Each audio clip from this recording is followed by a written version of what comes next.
로빈후드가 2023년 안에 XRP를 상장할 것이라고 로빈후드 관계자의 입으로부터 나왔다는 찌라시가 돌고 있습니다. 로빈후드는 온라인으로 증권과 암호화폐 거래가 가능한 플랫폼인데요.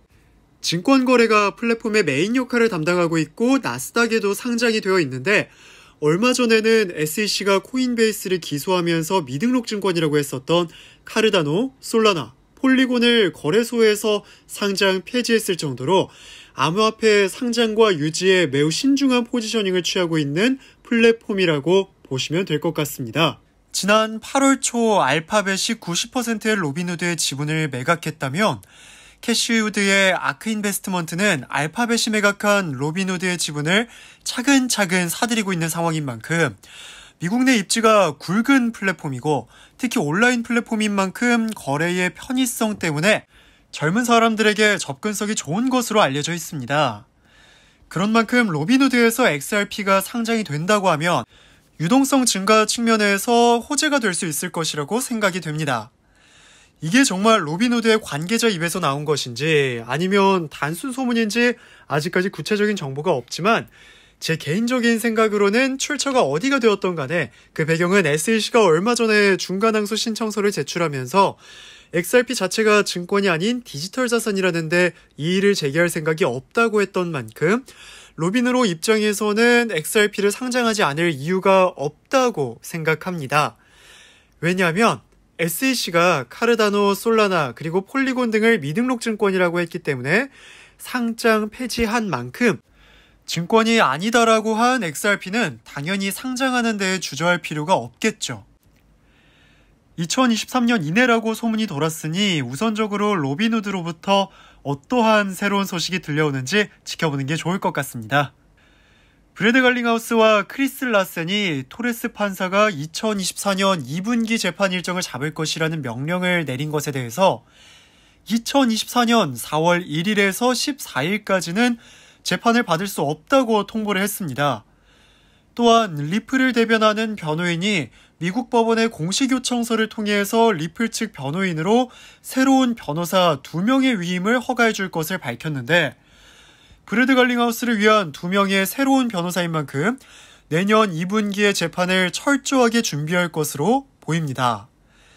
2024년을 4월 1일에서 14일까지 재판을 받을 수 없다고 통보를 보낸 것은 개인적인 생각으로는 비즈니스 차원에서 서밋 참석이나 또는 컨퍼런스, 기타 일정이 있지 않을까 하는데 이 소식으로 혹시나 우려하시는 분들이 계실 것 같아서 말씀을 드립니다.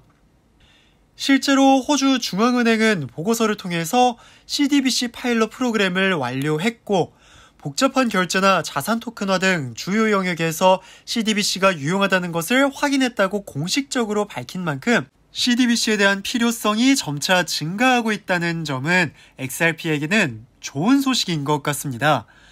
물론 어떤 회사의 기술을 사용하고 또 각국의 CDBC를 위한 어떤 브리징 통화가 더 활성화가 되느냐가 관건이 되겠지만 XRP 레저 기술의 확장 그리고 XRP 채택의 증가를 위한 노력은 리플이 전 세계적으로 열심히 해나갈 것입니다. 마지막으로 XRP에 대한 투자가 올해 127% 증가했던 것은 XRP에 대한 관심과 유동성 증가를 예상하게 한다는 건데 그래서 이 세 가지 이유로 XRP가 다음 불런장에서 최고의 퍼포먼스를 보일 것인데 중요한 건 그래서 불런장은 언제 오는지가 가장 중요하죠.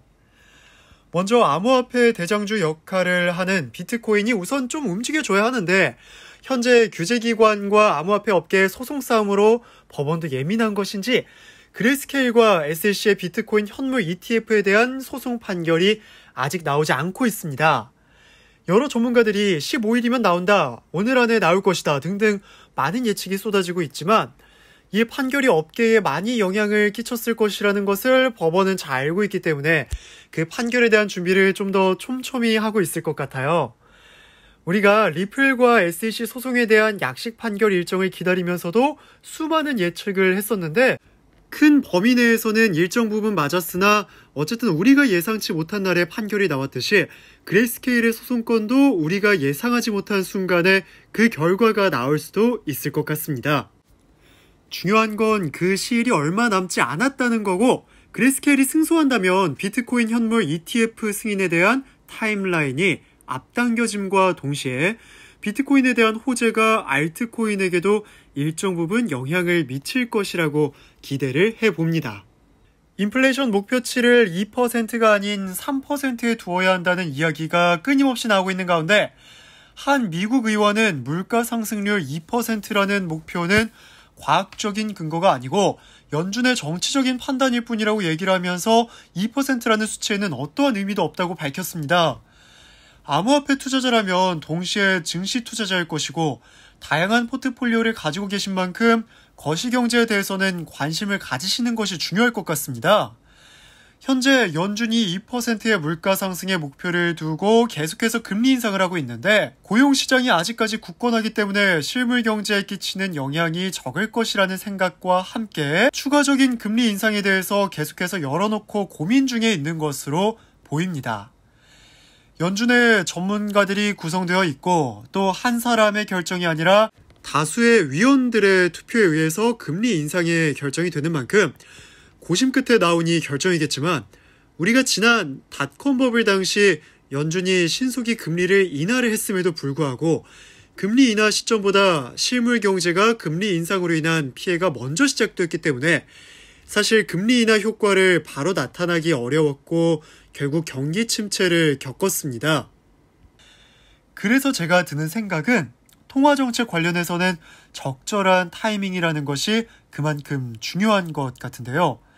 물론 지금 현재 고용이 탄탄하고 실업률이 받쳐주고 있기 때문에 극심한 경기 침체가 오지 않을 것이라고 많은 예측이 나오고 있지만 S&P가 미국의 5개 은행에 대해서 신용등급을 강등했고 또 단 하나의 은행에 대해서도 긍정적 전망을 하지 않은 만큼 어떠한 말이 맞다고 얘기하기는 어렵지만요. 여러 각도에서 검토하시면서 밸런스 있게 투자를 하시는 것이 좋을 것 같습니다. 네, 오늘 준비한 소식은 여기까지입니다. 코인 시장의 변동성이 다양한 만큼 혼자서 하기는 어려우실 겁니다. 상단에 보이는 번호로 문자 남겨주시면 제가 한 분 한 분 정보 공유해드리고 있으니까요. 문자 남겨주시기 바랍니다. 오늘도 시청해주셔서 감사합니다.